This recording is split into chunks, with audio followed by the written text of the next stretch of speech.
Hello and welcome to this week's Ed Block CourageCast. Boy, what a show we have in store for you. Duane Brooks is out this week. I'm your host, Dave Steinwedel, but I got Wally Williams. I got DC here with me.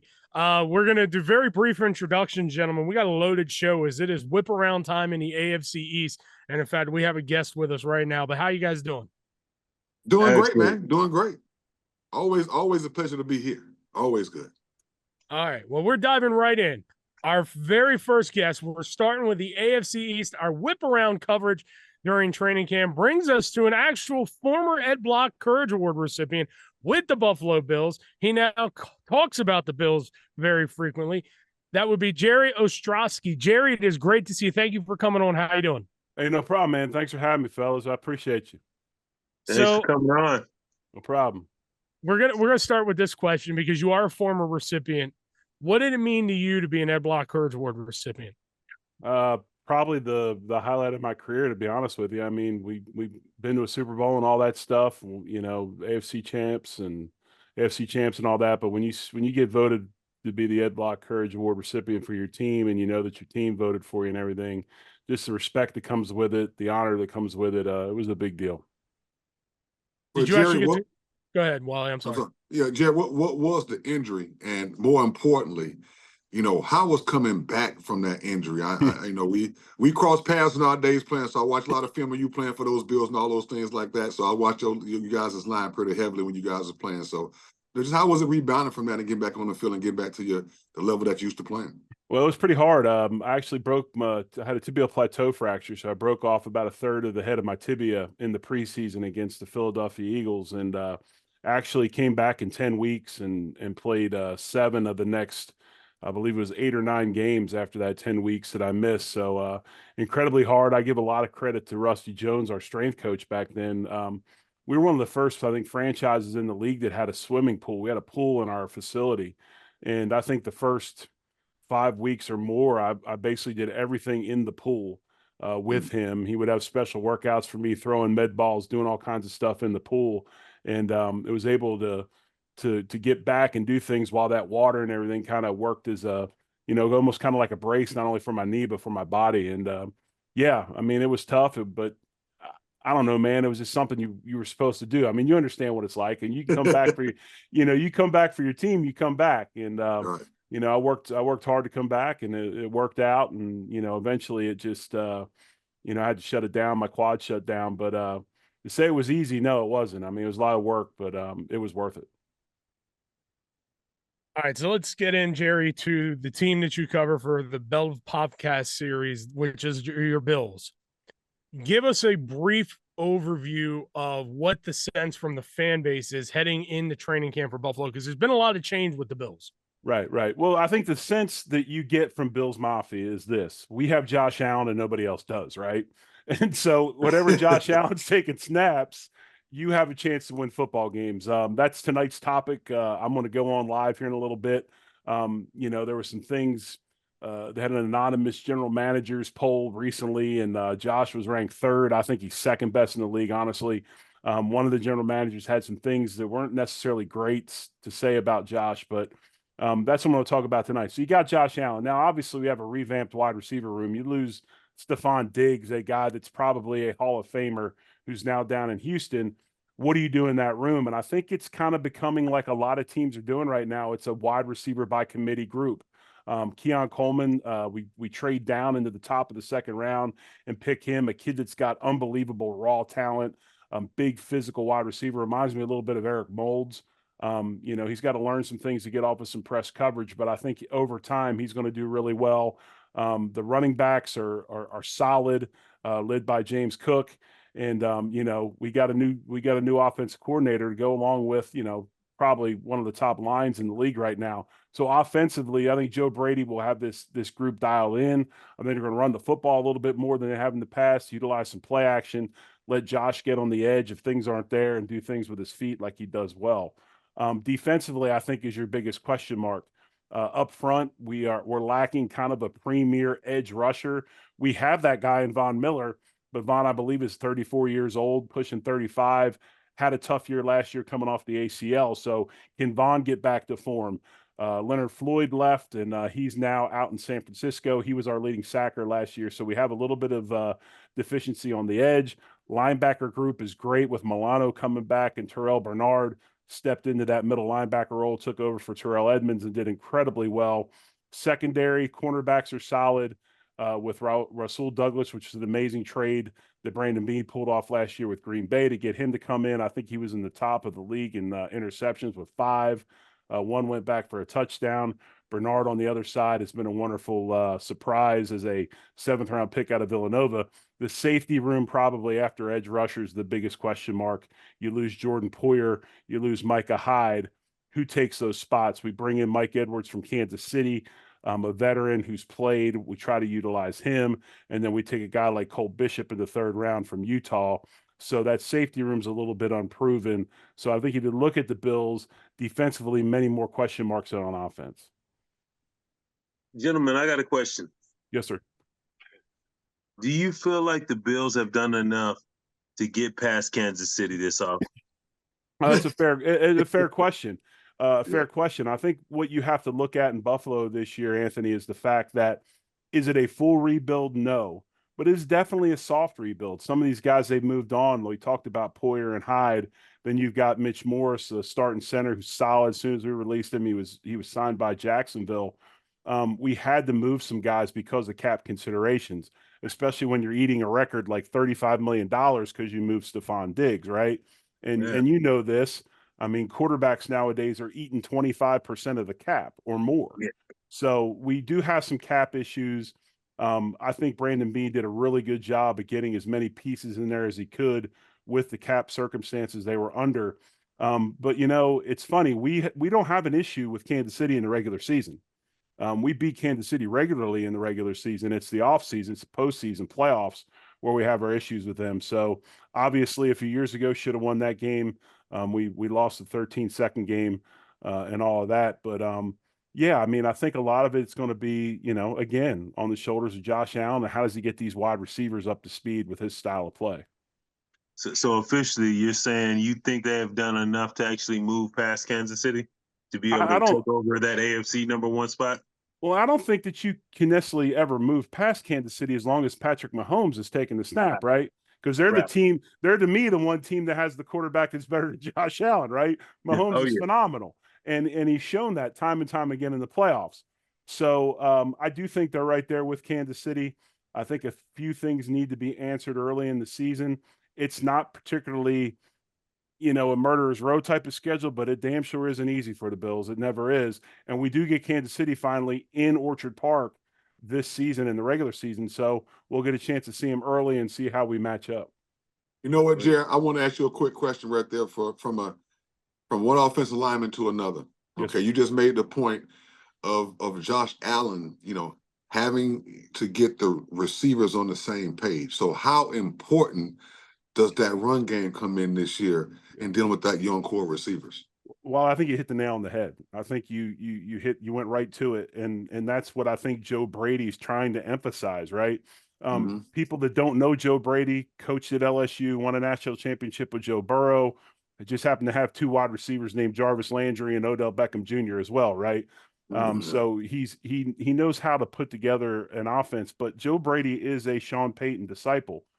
Quick passes, get the ball out, short routes, no turnovers, possession, run the football as well. So I think you're right. I mean, with that young group, and I say young, I mean, they brought guys like Curtis Samuel in and some others.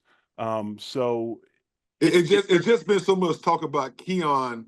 Right. Him being like the air replacement of you know, to come in and just take over the #1 wide receiver position, which is a lot to put on a rookie draft pick coming in. Well, you know that. I mean, that's fan expectations over reality, you know, perception and reality. Perception is because he was picked in the first pick of the second round, he's the guy. But we all know there's a huge learning curve. And it'll be good not only for Josh and the wide receiver group, but it'll be good for the O-line as well. I mean, they do need to run the rock. I can't remember the gentleman's name, but they did in the 5th round pick a pretty dynamic running back out of Kentucky, you know, to add to that room with some of the talent they already have. So Yeah, I do think you'll see them emphasize running that football, especially with the group up front. McGovern, who started left guard last year, who came in a few years ago from Dallas, he slides from left guard over to starting center. They moved David Edwards into left guard, although Lyle Collins is behind him and pushing him. And there's also a rookie out of Georgia, center, that also translates to guard. His last name is Van Pran Granger. I know it's a mouthful, but he's also kind of a road. I mean, you're a 3-year captain and a starter in the SEC. You probably know how to play a little bit of football, right? He can make a couple plays. He should be able to. Exactly. So I think you'll see him possibly in the mix. But yeah, I mean, I think this is a group that's come along. Osiris Torrance, our second-round pick last year from Florida, road grader type right guard. Add him to Spencer Brown at right tackle. You do have a really strong physical side to that line, where your left side with Deion Dawkins and Edwards is definitely much more probably mobile and a lateral type duo. But yeah, I think you hit it right on the head. They're going to have to run the ball early to establish some stuff and help that wide receiver group. All right, Jerry, we're going to get you out of here on this. I want you to give us one player that we should keep an eye on for the Bills, and then give me an idea what you think record-wise right now, how the Bills will finish the season. Ooh, well, we haven't even gone to the record thing yet on our own vidcast, so I don't want to give too much away. But as far as a player for the Bills to keep an eye on this year, I think the guy to really look at is the second-year tight end out of Utah, Dalton Kincaid. I think Dalton Kincaid has a tremendous amount of ability. He's a great route runner, and he also has some end line blocking ability. So he can line up. And the thing that Dalton does for you is you're able to run multiple sets out of one personnel group, because he can go slide out into the slot. He can come back in and be an end line guy. He can be off the ball, flexed in that traditional kind of H position with motion and stuff. So I think that Kincaid is kind of becoming that, I don't want to necessarily say safety blanket, but a guy that Josh Allen can rely on to be where he's supposed to be to get the ball to him. So I think Kincaid's that guy. When I look at the Bills' record, and these guys will tell you, man, dude, 17 games is crazy to me, man. Yes. 17 games is to me, actually, I'll use the word ignorant, because I think it is, especially when you're taking guys on a Sunday and making them play on Thursday, and then it's nuts. So 17 games, it's hard to really have those big, 14-3 type seasons. I think the Bills are probably like an 11-6, somewhere in there. I think they've got a very, very good chance to win the AFC East again. I expect them to. I think their prime competition, while everybody thinks it's going to be the Dolphins, I honestly think it's going to be the Jets. I think the Jets are loaded, and if Aaron Rodgers is healthy, they got a chance to be really, really good with that defense they have, because that is a Super Bowl caliber defense. So I'm looking at like 11-6. They've got some rough spots in their schedule. Bills have been known to maybe lose a game they shouldn't lose, but then win games they shouldn't win. So I think that they're right there, playoff contenders or a playoff team, and we'll see where it goes. But these guys will tell you, David, it all comes down to luck, and it comes down to health. And with 17 games, that health thing, man, it's tough. So if they can stay healthy, unlike they did last year with some really big key injuries like Matt Milano being done for the year during the London game, they've got a chance. Do I got time for one more softball question? Gotta be fast. We gotta get Jerry out of here. All right, Jerry. Do you think Josh Allen can play his brand of football throughout his entire career, or do you think it's time for him to turn the corner and start playing a little smarter with his body? I'll put it to you this way, man. When you take that horse that you've been training, and he's a speed horse, you're not going to teach him to come from behind, right? Right. That's not in his blood. He is a speed horse, and as soon as that gate opens, he's going to go. I don't think Josh is effective sitting back in the pocket and just absolutely, not utilizing his legs. I think that's who he is. And if you look at his history, and I'm going to talk about this tonight. If you look at his injury history, he lost games in high school and in college due to a collarbone fracture. But other than his rookie year, where he had the UCL injury in his elbow, which was actually caused in the pocket hitting a helmet, he's played 16 or 17 games every year. So through six seasons, his seventh season is this year, he has been incredibly durable. He's incredibly tough as well. So I would say if playing this style of football makes him a 10 or 11 year guy, That's what we're going to get, because you can't change this cat. I mean, this is what he does. And he's, nobody has more rushing touchdowns as a quarterback than Josh Allen, I believe. I think he has the most, and I know he has the most combined touchdowns out of anybody. So, yeah, Anthony, I think that this is what you got, and you're not going to change them. Thank you. All right. Well, we have to let Jerry go. You can listen to more of Jerry Ostroski on the Overreaction Buffalo Sports Channel, the Sports Network. They cover all things Buffalo Bills content-wise. In fact, he's going to tape his pod as soon as we're done here. Jerry, thank you for taking some time with us. Hey, no problem, guys. We appreciate it. Thank you very much. Good seeing you fellas, man. All right, J.O. Good seeing you, buddy. Later, guys. We're going to Foxborough after this. Welcome back to the Ed Block CourageCast. And joining us now in our whip-around coverage of the AFC East is a man that knows his team pretty well. He's the radio voice for him, kind enough to join us from the New England Patriots, Bob Socci. Bob, it is great to see you. How you doing? I'm doing well, although I would qualify that. I'm hoping to know the team well in a couple of weeks. Certainly the defense will be very familiar to the Patriots and some of the offense too, but we're going to have to watch very closely to see who's going to be playing offensive tackle. And of course, with a couple of young quarterbacks in Drake May and Joe Milton now on the team, with May certainly the future franchise quarterback the Patriots hope. We'll be watching to see whether he's the starter sooner or later with Jacoby Brissett here. So, but obviously new coaching staff with Gerard Mayo for the most part. So a lot of new people around the Patriots training camp, and I'm hoping to get to know them very well in the next couple of weeks. How weird is it to be getting ready to go to a training camp and Bill Belichick not be there this year? I'll tell you, it was especially bizarre in the spring because although there are still a number of holdovers in the organization, on the field, some of the staff, including a lot of the defensive coaches in particular, and people in other positions in the front office and in the player personnel structure, the feeling was so much different. Gerard Mayo, certainly, someone who comes from the Patriots organization in a lot of different perspectives as a former first-round draft pick, as somebody that was a team captain by his second year, somebody that was, jokingly called Coach Belichick by some of his teammates in his young days, and someone very close to ownership. So he's really part of the Belichick tree, but there was such a different feeling around the team, and his approach, his openness with the media, making his assistants far more accessible to us right away, including in the very first extended session we had with Gerard in the offseason. And also just hearing from the players, I think there's an unguarded, lighter feel for them. So even with a lot of the familiar people who were back carrying over from the Belichick administration, nonetheless, a really different feel about the team.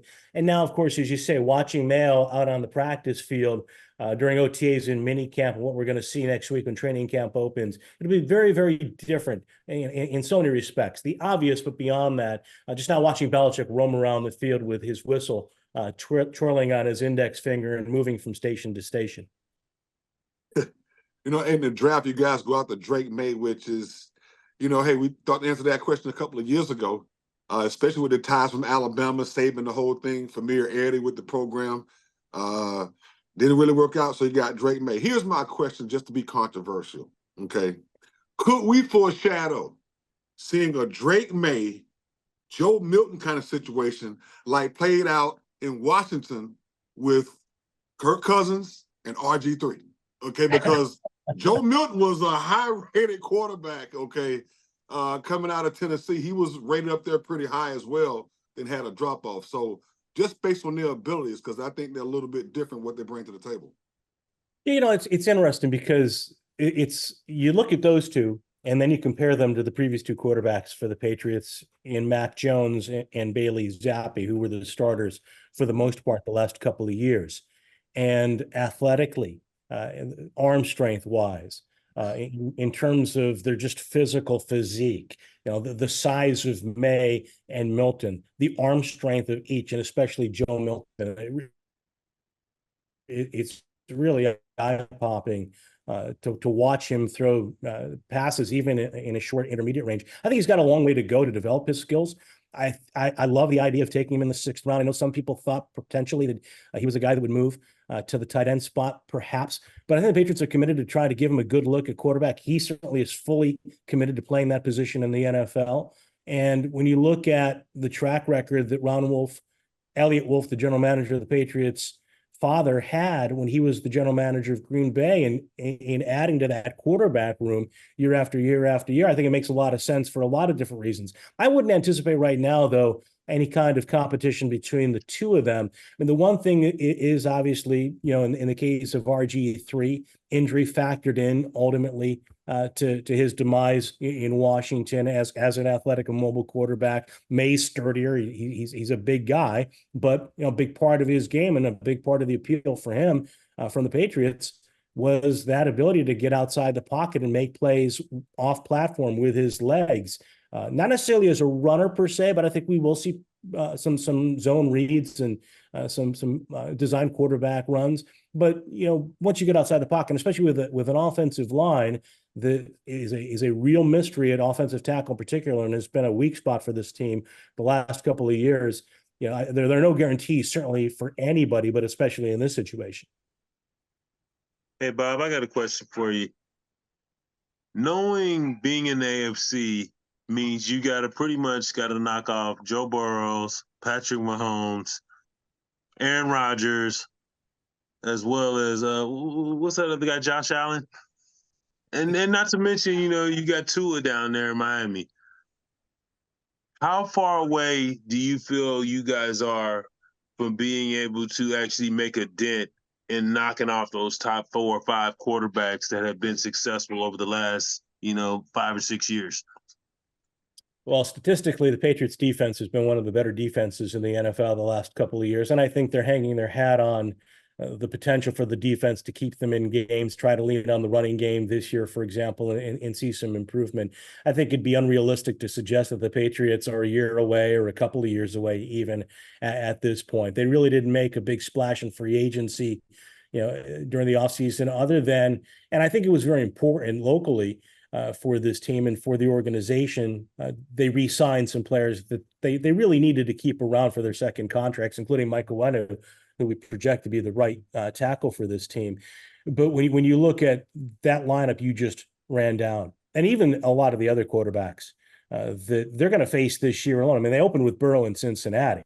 And then you just look at the AFC East.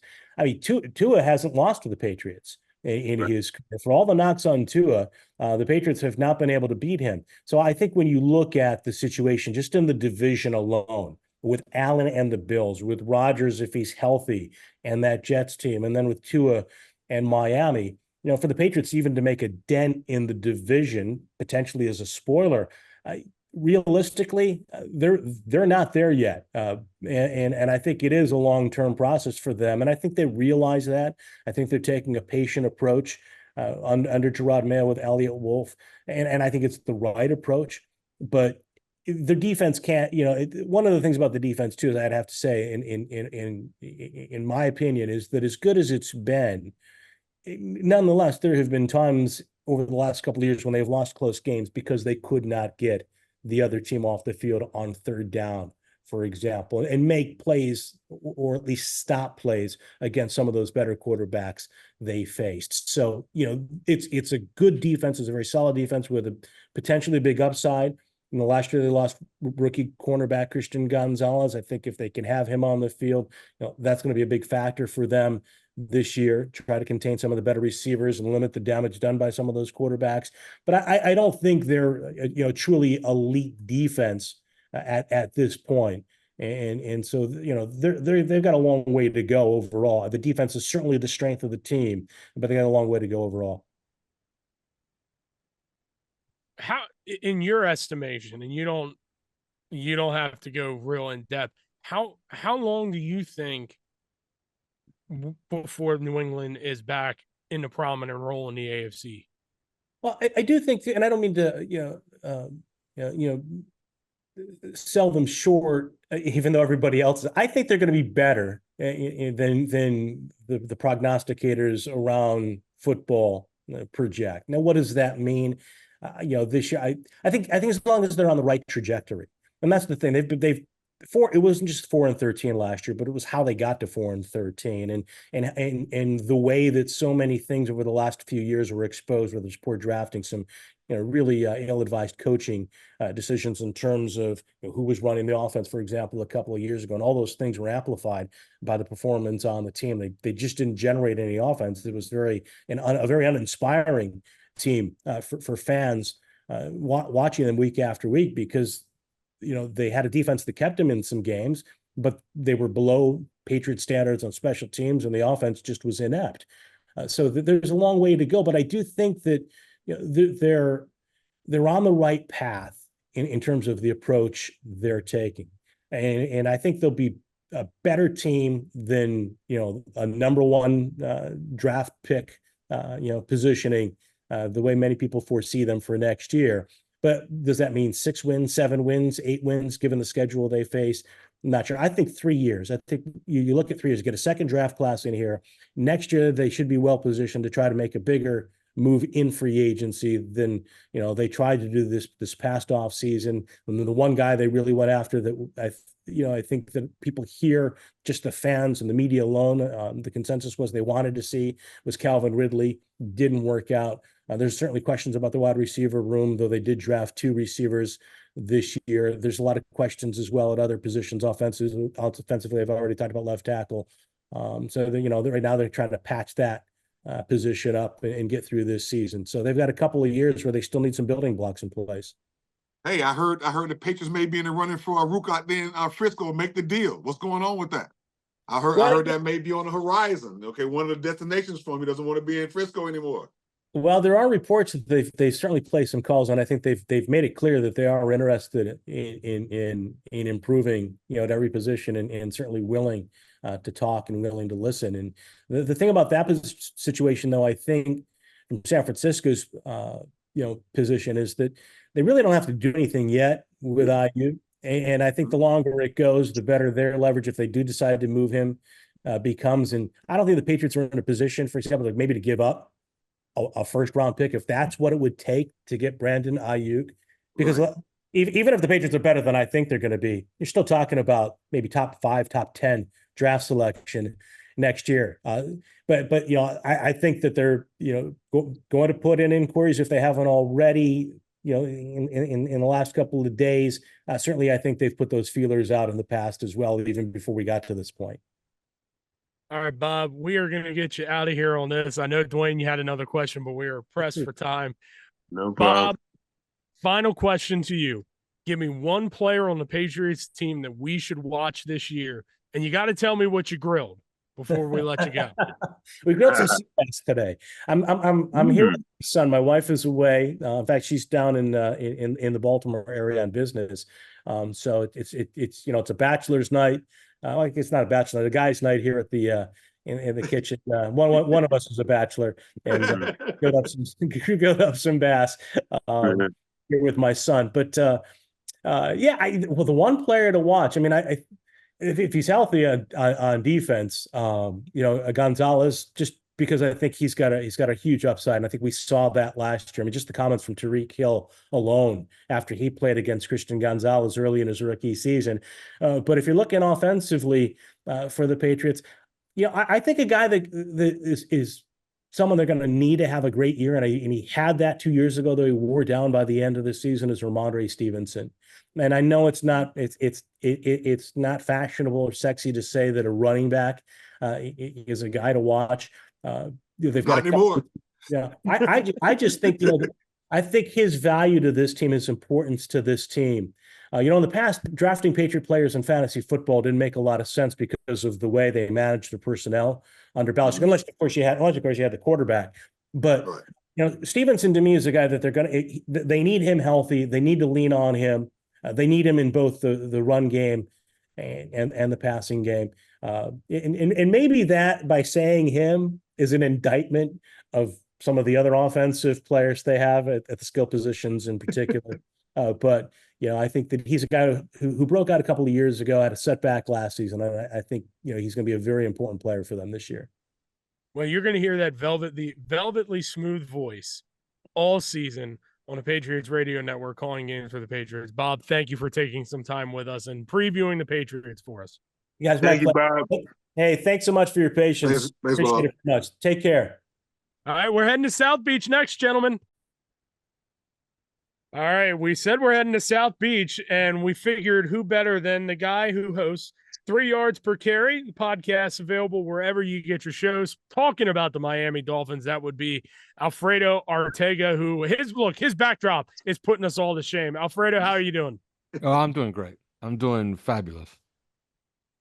All right, we're going to dive right in because the Dolphins are in the news a lot because of the quarterback contract situation with Tua Tagovailoa. You have a Tua jersey behind you. Let me ask, what is your opinion? What is your take on the whole Tua contract? I think it should have gotten done a long time ago. They keep, every time we speak to the general manager, Chris Greer, or the head coach, they say, look, everybody wants to have this done. Chris Greer says, we're going to have it done. We're going to get it done. All the players want it to be done. It's still not done. Training camp starts on Tuesday, so I expect a little bit of movement here. There's 3 deadlines really for this to get done. Right before camp, right before the first preseason game, and then right before the season. So each one, I think it ramps up a little bit more. He did not participate in 11-on-11 during minicamp. And if he doesn't do that during training camp without a deal, then you have some issues. But I do expect something to get done pretty soon. Look, we're not worrying about Tua, okay? We're worrying about the main guy that keeps that offense going. We have special interest in the Dolphins, all right? Because our guy Alec Ingold is down there. So tell us about his impact on the Dolphins and what he brings to the table. Well, the Dolphins last year, their best personnel grouping was 21 personnel, and that's with Alec Ingold. Now, this year, they added Odell Beckham and they added Jonnu Smith, so they're going to have a little bit more versatility, and they're going to have a better third pass catcher. But Alec Ingold, ever since he got here, he's a captain, okay? He wears a C on his chest. He's a captain on the offense. He's never really had a bad step, ever. And if you want to see some of his best work, the game in Buffalo 2 years ago in the snow, where the Dolphins had an 8-point lead late in that game and Josh Allen went all Superman on them late. Watch him in that game. He was just killing Teron Johnson all game. And they could have ran for 300 yards if they wanted to that day. Alec Ingold has been nothing but spectacular ever since he got here. There's our guy. We had to give Alec his love. Alec is a frequent contributor to the podcast. DC, you got a question. I can see it. Alfredo, Yeah. I know last year coming to Kansas City in that freezing cold weather was not ideal. No. But what is it that you guys can do? Either you're going to come to KC, you're going to come to Buffalo, possibly Cincinnati. Where do you see yourself having to be able to kind of plant your flag and be able to go play in these cold weather AFC North, AFC East stadiums late in the playoffs in December and January? Well, for one thing, since 1983, that's a long time, right? That's 41 years, right? Dolphins have won 1 playoff game on the road, and that was in the Kingdom. There's no cold weather there. So we could start by having these games at home. Okay. So we could start with when you're 11-4 with 3 games to go, you finish that. Okay, with 2 games to go, you finish that and you get the 1 seed and you have everybody come to Miami. You can start by doing that. Second of all, I think they fixed a lot of the issues that they had last year. Last year, they would lose Jalen Waddle, which they lost him for a few games. You would lose Tyreek Hill in and out of games with his bad ankle, or you lost your entire offensive line. They had the top 3 offensive linemen play less than 50% of the snaps last year, and they played 9 games with 4 backup offensive linemen. They took any injury last year, and they had an issue. They had a problem. This year, they worked on their depth, so that should help them a little bit, and their defense should be a little bit more versatile. Now, going on the road to Buffalo or going on the road to Kansas City, you should lose. It's as simple as that. Teams don't win there, okay? So my short answer is win enough games so you play these games in Miami, and then you're the favorite, and they have to come to you. So that'll be my short answer. Bam. I like that answer. I like that one. He's a realist. See, I love people who focus on facts. They ain't in their feelings. They're like, the fact is, we're Miami. We don't belong in Buffalo. We don't because belong everybody, in Kansas City. people say, you got to figure out your team so you could go to Kansas City and beat Patrick Mahomes in Kansas City. I'm like, good luck. Who's done that? Yeah. You know? Keep Yeah, I him at remember home. last year, everybody before the playoffs, everybody was saying, Patrick Mahomes has never played a road game in the playoffs. Well, now he's undefeated on the road in the playoffs too. So, the best thing you could do is get these games at home. So that way you have no excuses. Because I'm one of those people that do I believe completely. If you're a good team, if you think you're a contender, you should go undefeated at home. It's as simple as that. So Bam. and I really do feel as if Miami should go undefeated at home this coming season. They lost 2 games, one that they blew with a 14-point lead with 3 minutes left, and then the last game against Buffalo to a punt return. So it's not asking too much to go undefeated at home. So even with New York reloaded, you still feel like you guys are the favorite? I think Miami should be the favorite to win the division. New York should be good, but man, they are where the Dolphins were last year. They take one injury on that offensive line, all hell's breaking loose. Yeah. Okay, so I believe that. Alfredo, I want to ask you this, okay, Mhm. because we saw a little bit of that Miami stuff in Baltimore. Okay, we saw that capable offense come in, explode, and just take over. We saw 72 points. I guess that was against Denver. Okay, so which team are we going to get here? Okay, is it going to be the explosive offense? Because we know they can do that. So is it going to be that? Is it going to look stagnant sometime? I mean, which team are they capable of doing this every game and just putting extreme numbers on the board? Well, last year, part of their issue, like I said, is they would take any kind of injury, especially to one of the pass catchers, and they had a problem. Okay, if you look up Tyreek's numbers, he's had his best 2 seasons in his career, his last 2 years here in Miami, and his snap counts are below anything that he did in Kansas City. That's because they try to keep guys fresh. But while you're keeping him fresh, you're playing guys like Cedric Wilson and guys like River Craycraft and Braxton Berrios who are not up to snuff. So then they drafted 2 wide receivers. They got Jonnu Smith. They added Odell Beckham. They're trying to fix that issue. As good as the Dolphin offense has been, and with 2 at the helm, they've been the number 2 offense and then the number 1 offense in back-to-back years. They are a terrible team on 3rd and short. And it's nothing really, tricky or anything. You can just see it in the games. They can't run leads. They can't run power. So they got to figure out other ways to make themselves get into 3rd and manageable and convert those, and figure out a way to get more first downs on 3rd and 1 and 3rd and short. And they've decided that they're gonna load up on these pass catchers to help them in the short intermediate areas to help them convert. That's part of it, because last year you saw it. Teams would bracket Tyreek, they bracket Waddle, they bring some pressure, and all of a sudden that offense looks mortal. So, and a little balance as well.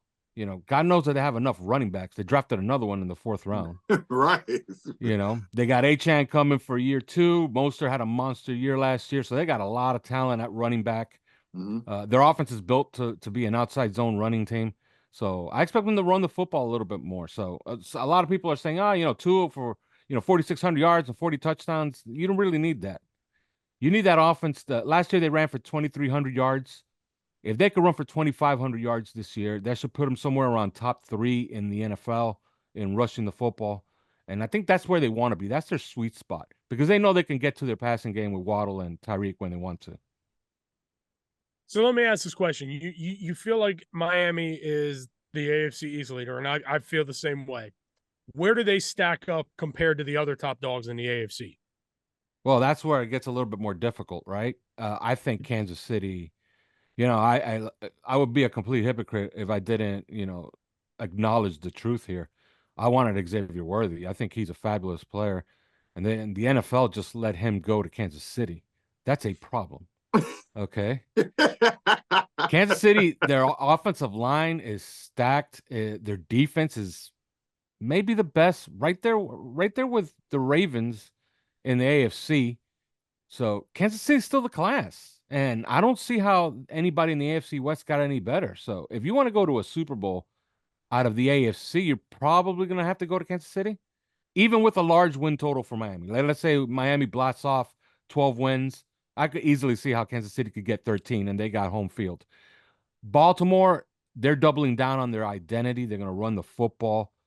They're the class. That's the class. So, you're working with the idea that you're at least the third best team in the AFC. If all goes well, you get health, you split with Buffalo, you do a number on the Jets, you sweep the Patriots, you do your business, right? That puts you the third seed. That gives you an opportunity, okay? You're a win away from being that win away for the Super Bowl. But they're the class, and unless dethroned, I don't see how it's changed. All Miami did was get a little closer to Buffalo and maybe take a little step ahead. I still think the class is the class in the AFC, and it's Kansas City and Baltimore. So if Miami is 3, where does that put Texas, New York, and Baltimore? Sorry, Cincinnati and Cincinnati. Cincinnati just had a season of kind of turmoil. They have T. Higgins on a trade me year essentially. So I think that they're gonna fight for that division, but they're gonna fall behind the Ravens. I think you just mentioned all the playoff teams that are left in the AFC. The Texans, everybody thinks that they're gonna have a big win total. I think they're a really nice team, and everybody thinks they're gonna have a big win total. That division's a lot more competitive than people are giving it credit for. So I think like 10 wins is gonna win that division. So they're probably whoever wins that division is the 4th seed, and whoever finishes second in that division is probably not making the playoffs. So, because I think the Buffalo has one spot spoken for. I really do believe that you could have 3 teams from the AFC East make the playoffs this year. I really do believe that. All right, Alfredo, we're going to get you out of here on this. Give us one player on the Dolphins that maybe we're not talking about that we should be keeping an eye on, and give me a record prediction for the Dolphins this year. Well, I think the guy you should keep an eye on is Jordan Brooks. We had Jerome Baker here for 5 years. He was a fabulous player for us, but it was evident last year that they needed to have an upgrade at that position. He's going to play scrape alongside David Long, who's going to be the fill guy. So I think Jordan Brooks is a pretty big upgrade on the defense.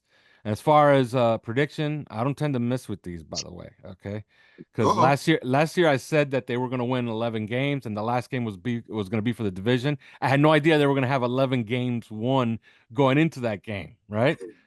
So I'm just going to double down. I think that's where that's where the win total is going to be at once again. They went 11-6 last year. I think they go 11-6 again this year. All right. And they fall in that 3 seed, 2 seed conversation. All right. Well, if you liked what Alfredo does, which he does a great job, you can catch his podcast 3 yards per carry wherever you get your podcast. Alfredo, thank you for taking some time with us. Oh, thank you for having me. All right. Well, hey, we got one more stop on the AFC train, and that's the Jets up next. That's all good. It happens quite often. Welcome back. Our final stop on our AFC East preview pod is we're headed to New York, and who better than my good friend, and I get to say good friend because I've known this man for a long while. He covers the Jets for the New York Daily News. That would be Antwan Staley. Antwan, it is great to see you again. It's been too long, sir. How are you doing? I'm all right. How y'all doing? Doing good, man. Doing good, man. You've got the most entertaining team right now to talk about in the middle of July. Davante Adams could be a Jet. I'm sure Aaron Rodgers stories are coming up here in the next. He's shaking his head. All right. Yeah, it's not going to happen. Like, not is that deal in the works? No, it's not going to happen. No, I mean, here's the thing. Like, I mean, a lot of Jets fans have been driving it, but I can tell you just from sources, like the Raiders have no plans of trading him. And he's happy. He's happy where he is. I mean, he left Green Bay to go to Vegas because he wanted to be close to the family. And so, yeah, he's totally happy. He's totally bought in. He said that on the Shannon Sharp show yesterday that debuted. And then the Raiders have no plans to trade them. So the Jets inquired about it before the trading deadline. But, yeah, it's not. At least not right now. It's not going to happen. Antwan, where do you feel you guys are at right now as far as the AFC is looking like a monster? You got Kansas City, Baltimore, Miami, Cincinnati's in the mix with Joe Burrows. Where do you guys see yourselves in this in the playoff picture going into next season? I don't know. I mean, I think here's the thing with the Jets. I mean, so much is unknown with Aaron because look, he's coming off a major injury. He's 40 years old, will be 41 in December. I mean, look at what he did at OTA. I mean, it's just as you guys know, is OTAs is just kind of guys just practicing in shirts and shorts. So I mean, it's kind of hard to take a lot from that. But we'll know once the live bullets start going, especially with training camp and put on the pass, and he has to move kind of laterally there. But he was never really under a lot of duress during the spring. But come the summer, then that should change a little bit, especially with the joint practices that they have. But if Aaron is right, then I think the Jets have a really good shot to make the playoffs. If he's not, despite their defense, then they could have another season when they finish under 500. Because as you alluded to, I mean, it's tough at the AFC. Even if Aaron is right, I mean, there is no guarantee that they're going to make the playoffs.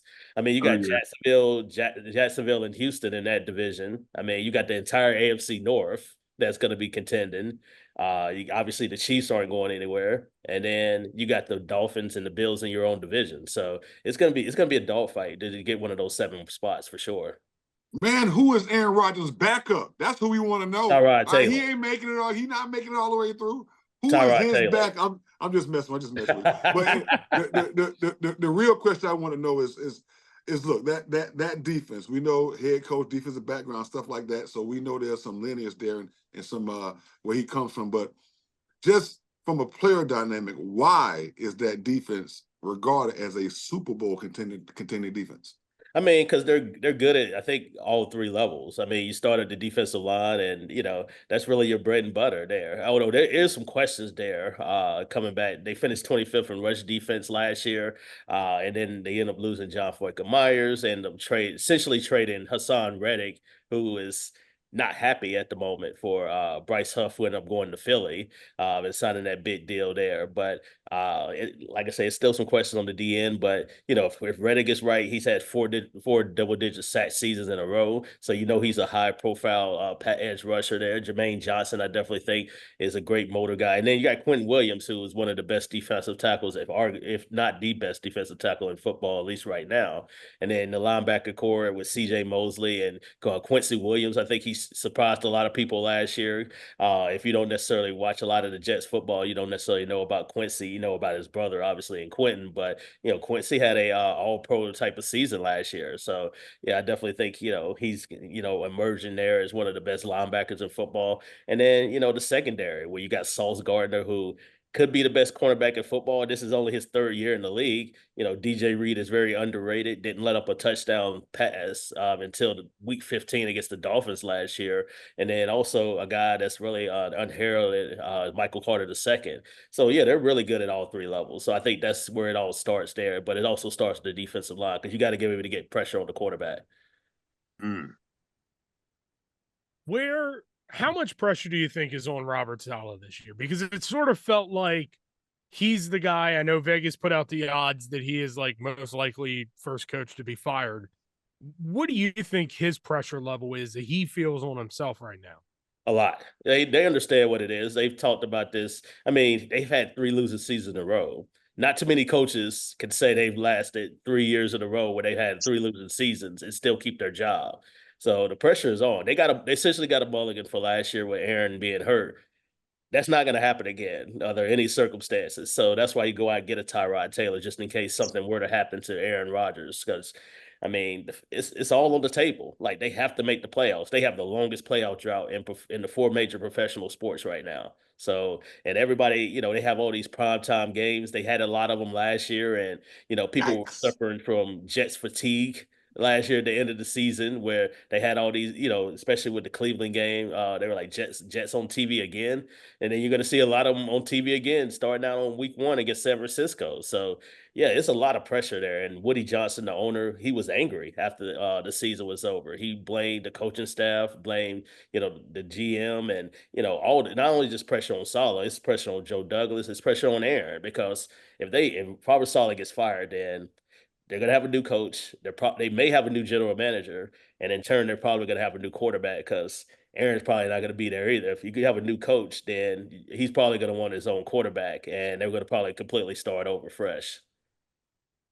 Is that what you would do?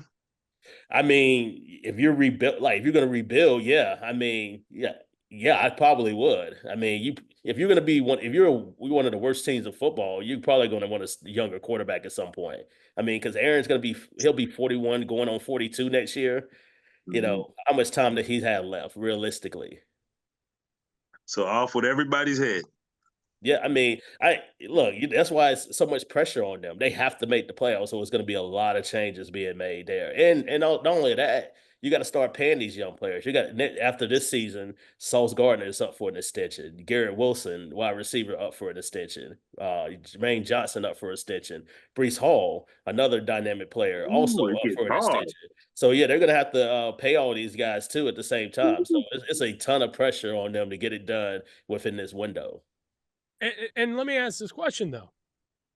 If Aaron Rodgers is healthy, and let's say everything goes right, guys stay healthy for the Jets, are they better than Miami or Buffalo with the way this roster is currently constructed? It depends, like, what Aaron Rodgers are we getting? Are we getting 2022 Aaron Rodgers? If so, I don't know, because I mean the Dolphins are still going to be really good.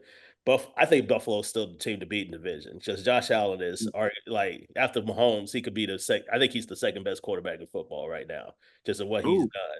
So yeah, I mean, who else could you say? I guess you could say Joe Burrow is there too as well when healthy. I was about to ask you that. I didn't want to jump in. Him or Burrow, like right there. But yeah, Josh Allen, like, he deserves to be in that conversation too. But yeah, I think Buffalo's still going to be really good. I know a lot of people have talked about the players that they lost, in particular Stephon Diggs, but you know, they really didn't use a whole lot of him last year, late in the year, once they made the offensive coordinator change to Joe Brady. So I think they're going to continue to focus on running the football, run their offense through the tight ends, and just kind of play complementary football that way. So you're saying finishing third in the AFC East is going to get you in the playoffs? No, that's not what I said. I said, I said they have I said I think Buffalo is the top team. I think the Jets and the Dolphins are going to be right there, but I don't know. Like, it's hard to say when you don't know what Aaron's going to be. Right. Have we forgotten about Cleveland, the Texans, Pittsburgh? Like, I mean, there's some teams that have had some success that we ain't even talking about. No, I threw out the whole AFC North. Like, they're all playoff contenders for me. Everybody in that. I mean, Cincinnati finished in last place, and they finished 9-8 last year without Joe Burrow, quite frankly. Right. So yeah, all those teams are contenders. It's just nasty in the AFC, in the North. I mean, the AFC is just nasty. In general. The only teams that you could probably rule, like the Patriots. I'm trying to think of who else. The Raiders, Denver. Yeah, maybe. Yeah, the Raiders might be. The Raiders might finish with 8 wins, 7 or 8 wins, but you know, I think they're better than Denver. Denver is another team I rule out as well, because I don't like their quarterback situation. But other than that, I think everybody else kind of has a opportunity to make the play. Even the Colts. I mean, you know, if Anthony Richardson can, you know, get something going and continue the momentum that they had, you know, maybe they could be a sleeper team. Nobody's mentioned San Diego tonight at all, with Jim Harbaugh and the new reset. Like, it's where hard. is that at? It's hard. It's hard to pick the chart. I mean, nobody's believing. I'll say this: like, Harbaugh went into a bad San Francisco situation and turned them around. So I'm not going to totally, you know, count them out. And then you have Justin Herbert, who I think is a really, you know, fantastic quarterback. But you know, those skill position players are a little bit lacking for me. But I think their defense is going to be really good. All right, Antwan, I want to ask you this about the whole Jets stuff. Who's the one guy that you think could be the difference maker for the Jets that we're not talking about? A couple. I mean, the offensive line. Like, you can look at anybody on the offensive line, because I think that's also going to be a big key too. I mean, they've had a lot of lack of continuity on the offensive line the last few years. That's why they brought in Tyron Smith from Dallas, who I think is a really X factor, to be honest with you. If he can stay healthy, which is a big if, because he has not played a full season since 2015. If he can stay healthy, I think that really bodes well for him. I think Elijah Vera Tucker is also a guy that's been versatile for them. They're going to ask him to just play one position this year, as opposed to the last couple of years they asked him to kind of move around to play guard and play tackle. But now he can just like hone in and on that guard position. But yeah, I mean, I think that offensive line in general, especially the guys that came over from Baltimore, John Simpson and also Morgan Moses, they're also going to be very key to to the Jets' success, or could, if they don't stay healthy, that could be the detriment too as well. Gotta keep Aaron Rodgers healthy. Yeah, you got to keep. He's him an healthy. That's older a quarterback. must. He's an older Right. quarterback and coming off a major injury. So yeah, you have to keep him upright. DC doesn't realize he's muted right now. He's I know. I'm sorry. I said you got some old O-Lineman to protect the old quarterback. How you feel about that? Correct. Like, yeah, they have two 33-year-old tackles, and then a 40-year-old quarterback. But they did go out and they drafted Ola Fashanu from Penn State, so they did have enough foresight to say, you know what, let's get a younger guy in here for the future, just in case something were to happen to Tyron Smith or Morgan Moses. You don't want them to triple down with Bakhtiari? Just like, we're going nothing but a country for old men? Nah, I think at that point, yeah, I think a lot of people thought that might be the case, but yeah, I mean, you already had two. They went down that road with Duane Brown the last couple of years, so I think they kind of learned their lesson with that. No country for old men. That was good. That might have been the line of the night right there. All right, Antwan, it is an absolute pleasure to always get to talk to you. I'm going to get you out of here on this. Give me a record prediction right now. Oh, no, I can't. No, really? Not yet. No, not yet. Nope. No, I can't. I'm not ready to go down there. I think that's the first time in 4 years that I've known you that you have refused that I have said something to you and you have completely shot it down within 5 seconds of me saying it. I got to see what Aaron looks like in practices and stuff like that. That I can give you a better assessment. But okay. I will say, if you're forcing me to give you one now, I probably would say they finish 8-9. Ooh, that means everybody gets fired. Do you think the Chiefs can three-peat? No, I don't. Not at all. I mean, I don't want to say they can't, but I don't think they will. Because I think it's so hard. And then they've had a lot of issues in the offseason too. So we'll see. But I'll never count out Patrick Mahomes, just like I never counted out Tom Brady. But it's going to be hard. It's hard because they got that target on their back for sure. Oh, yeah. That's all they know. They don't know nothing else. They do. But I think somebody else. I don't know who it's going to be, but I think somebody else is going to win the Super Bowl. I tell you what. We didn't have enough damn KC talking this thing right here tonight. That's for damn sure. Not even an AFC West preview pod, and somehow, you know what I'm saying? My bad. Somehow got kidnapped. KC, you really don't need the preview because you know I just want to know what the man think. I just it's like, listen, you want to come for the king. I want to know what he thinks about who's going to knock the king off. I hadn't got that far yet, but three-peat, yeah, I can't pit them to three-peat, but I would never count them against Mahomes. All right, enough of that, because DC is going to do this every week that we do a preview. This is what's going to happen. Every time. I'm trying to fill up my hand. I got one more ring. We need one more.